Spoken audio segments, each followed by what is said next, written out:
Albert Einstein once said, everybody's a genius. But if you judge a fish by its ability to climb a tree, it will live its whole life believing that it is stupid. Ladies and gentlemen of the jury, today on trial we have modern day schooling. Glad you could come. Not only does he make fish climb trees, but also makes them climb down and do a 10-mile run. Tell me, school, are you proud of the things you've done? Turning millions of people into robots, do you find that fun? Do you realize how many kids relate to that fish swimming upstream in class, never finding their gifts, thinking they are stupid, believing they are useless? Well, the time has come, no more excuses. I call school to the stand and accuse him of killing creativity, individuality, and being intellectually abusive. He's an ancient institution that has outlived his usage. So, Your Honor, this concludes my opening statement, and if I may present the evidence of my case, I will prove it.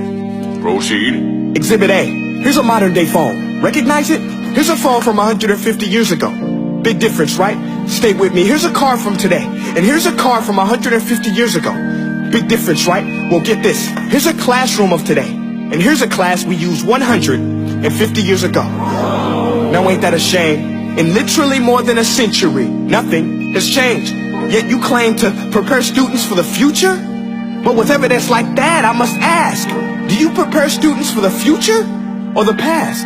I did a background check on you and let the record show that you were made to train people to work in factories, which explains why you put students in straight rows, nice and neat, tell them sit still, raise your hand if you want to speak, give them a short break to eat, and for 8 hours a day tell them what to think.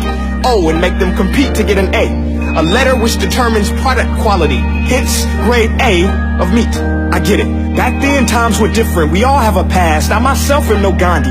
But today, we don't need to make robot zombies. The world has progressed. And now we need people who think creatively, innovatively, critically, independently, with the ability to connect.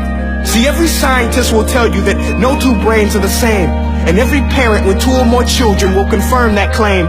So please explain why you treat students like cookie cutter frames or snapback hats, giving them this one-size-fits-all crap. Watch your language. Sorry, Your Honor, but if a doctor prescribed the exact same medicine to all of his patients, the results will be tragic. So many people would get sick, yet when it comes to school, this is exactly what happens. This educational malpractice, where one teacher stands in front of 20 kids, each one having different strengths, different needs, different gifts, different dreams, and you teach the same thing the same way?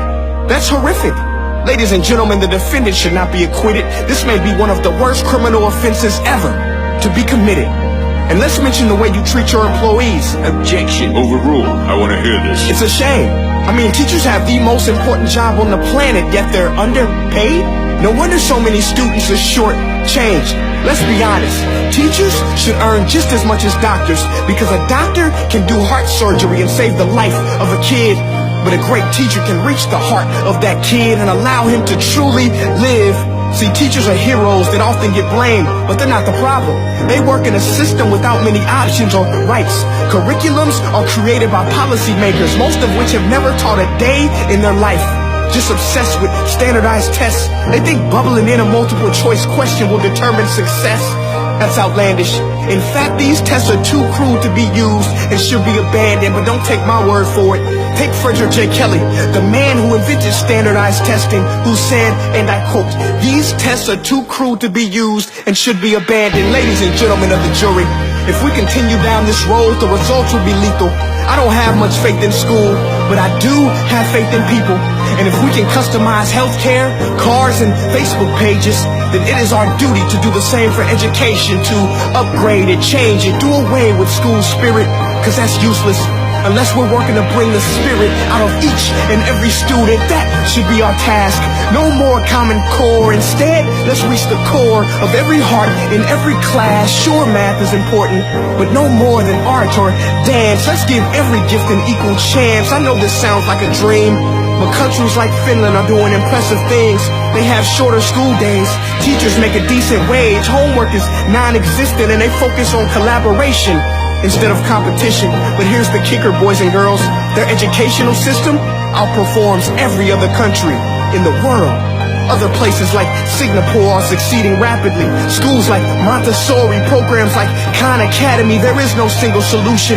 But let's get moving, because while students may be 20% of our population, they are 100% of our future.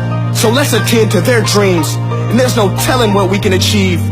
This is a world in which I believe, a world where fish are no longer forced to climb trees. I rest my case.